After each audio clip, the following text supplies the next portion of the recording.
everybody, and welcome to episode 74 of Community Service Hour. We are broadcasting live with sound effects from Philadelphia. Entriken asked, how do I prove tokenomics just like how I do in mathematics or physics or computers? That's a great question. Let's copy that down. What I love about the question is it's cringe. It's cringe, right? It's cringe in the same way it's like, how do I prove biology when there's math? There's an XKCD for this. On the left are sociologists, chilling. And then as the fields go to the right, people are saying, oh, sociology is just applied psychology.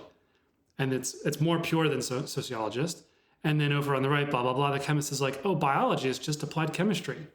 And then blah, blah, blah. And far away, all the way on the right, nobody's even partying with her. She says, oh, I didn't even notice you guys all the way over there. And that's the mathematician. And mathematics is the most pure of everything.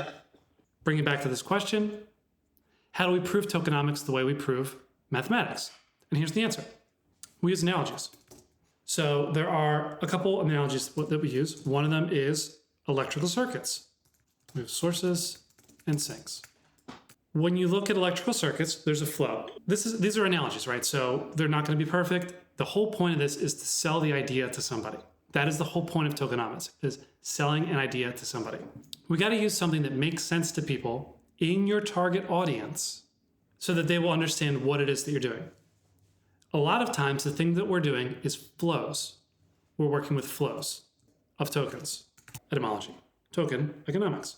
That's kind of immodest when you think about tokenomics, which is I have nothing and I need to get everybody doing something. So aside from the immodesty of the etymology of this word here, let's figure it out. Let's look at an electrical circuit, current in, IN, ground. There's a thing coming in and there's a thing going out. The thing going out looks like this, the thing coming in looks like this. And there's a bunch of stuff going on. We're supposed to understand that there's these components and electricity flows and there's gates and there's amplification and this stuff makes sense. And a lot of the stuff in tokenomics, there's things coming in, there's a capacitor, that could be staking, there's momentum, there's amplification. This is based on voting, so delegation. All of these concepts, there's kind of an analog to circuits.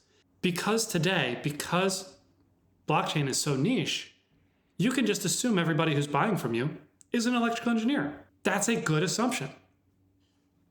In the real world, you can't do this. You can't sell Hello Kitties with electrical diagrams. But selling tokens, you can assume everybody has gone to college and knows what an electrical diagram is.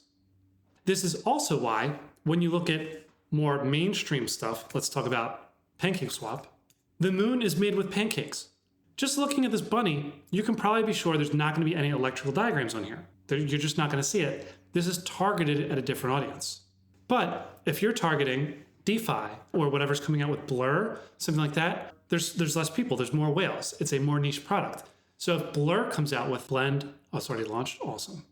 You can do electrical diagrams for that. That is how you prove it. The way you prove it is you just make an analogy, assume that people understand it, and that is your proof. The proof is only as valid as your proof system. If your just electrical diagram doesn't work, we will need this. You will need a Monte Carlo simulation. We've never had anything complicated enough where you need that, but we will need that at some point. Monte Carlo simulations to talk about how complicated these things are. Now, if you actually work in DeFi and you do arbitrage, right, you are doing Monte Carlo simulations, and that's your alpha. Now, on the other end, if you need to dumb this down, the other solution is to just don't prove it. In other words, you're asking the wrong question. Don't prove anything. Just show where the token's coming from, where they're going, and just intuitively give them cute names like pancakes, and just stop. Let people's imagination take over. So you're not proving anything, but you're intuiting. So where do we think it is? Like where does it line up? I mean, it's not math, doesn't go here. The last bullet point that you described about intuition and creativity, that leads to maybe recursive proof, which also includes in the flow the idea of selling.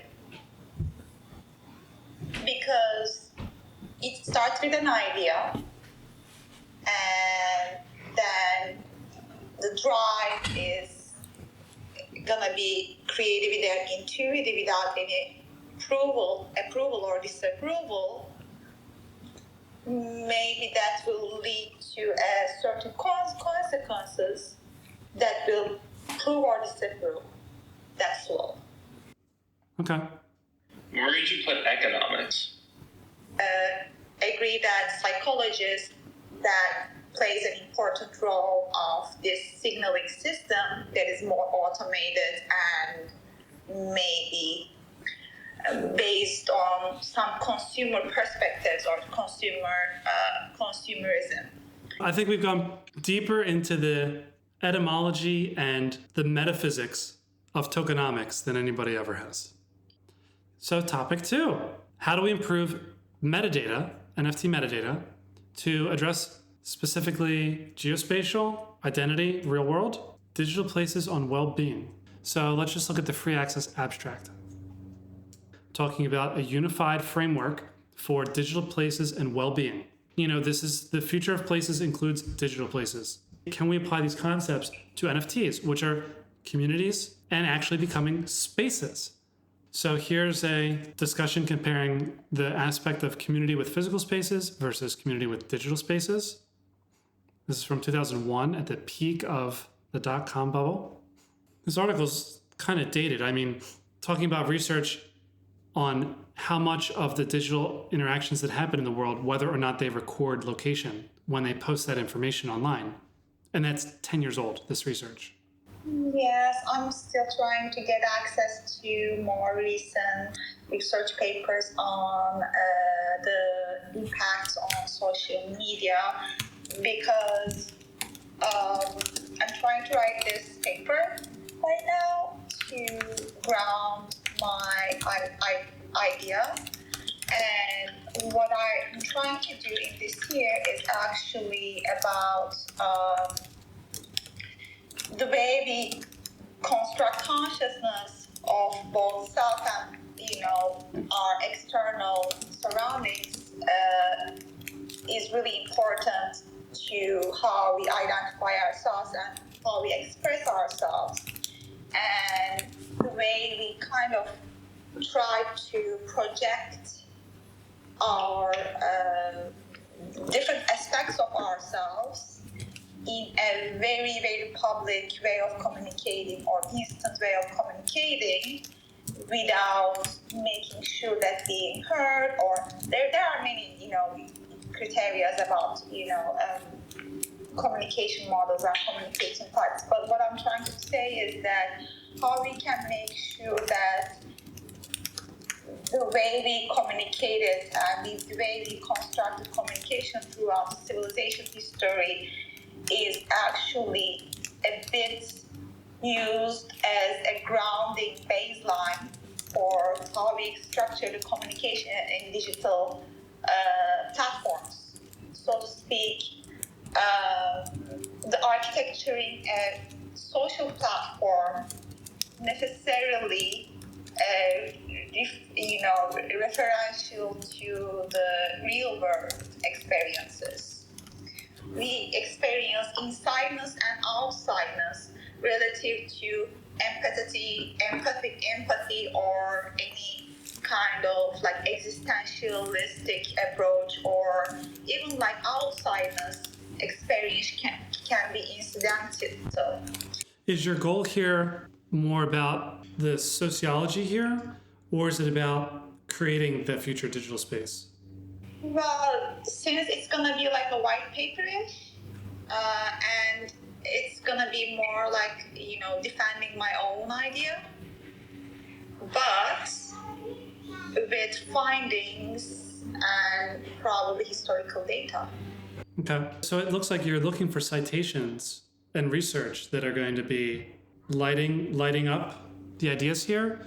Definitely, because I'm just like, when I see other entrepreneurs or idea makers, when they have an idea, they want to jump on building it, push it faster, and God, we are experimenting human psyche here.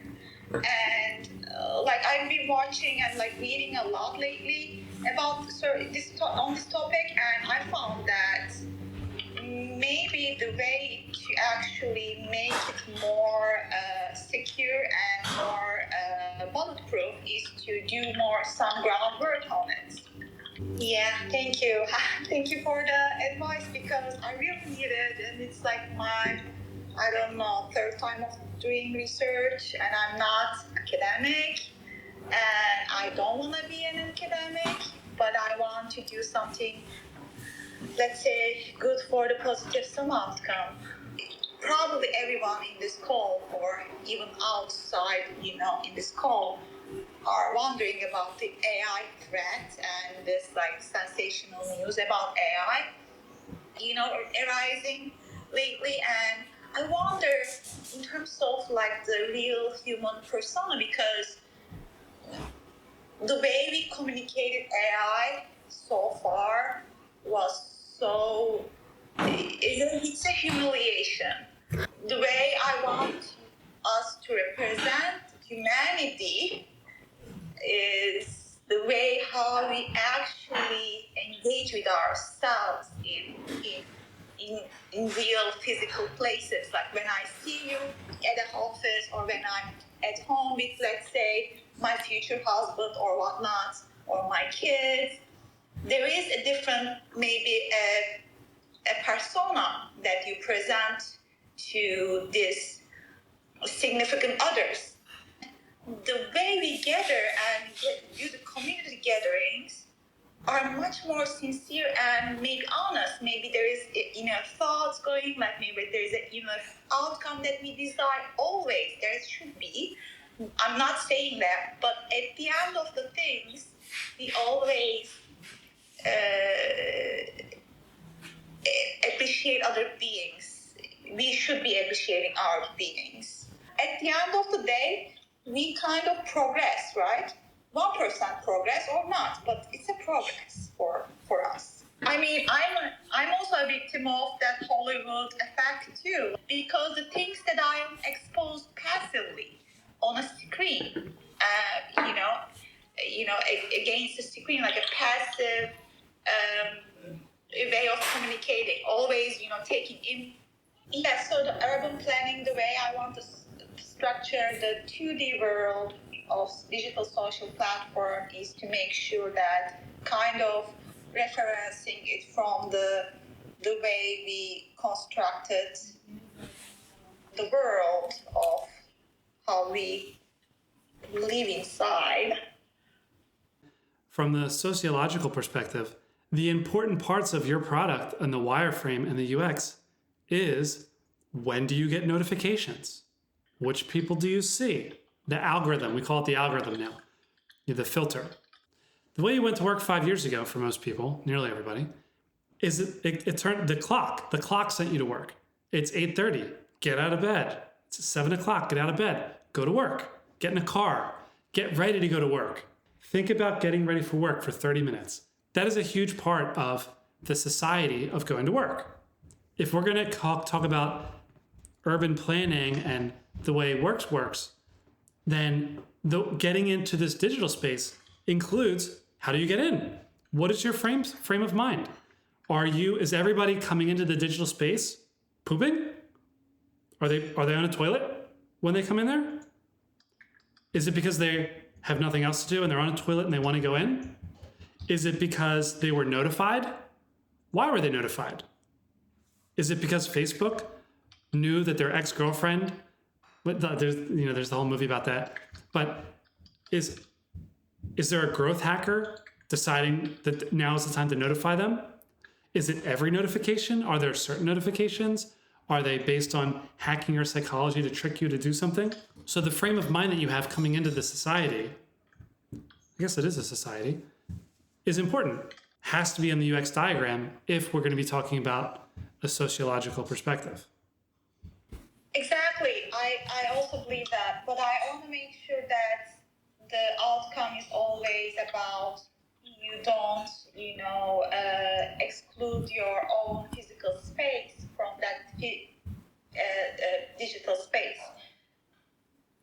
Yeah, driving the people from digital to, physical, but also making sure that digital space is also a platform for gatherings as well. Gatherings in terms of it's not like a open-ended mix-match platform that when you wanna talk to somebody you never get reply, or let's say when you wanna talk to someone you don't wanna talk. I mean, when you don't wanna talk to someone, they reply to you or bully you. The way we actually enter a space is actually gated too, right? An office place is gated, a school is gated, and even your house has a block. And if we kind of construct a digital space based on the proven,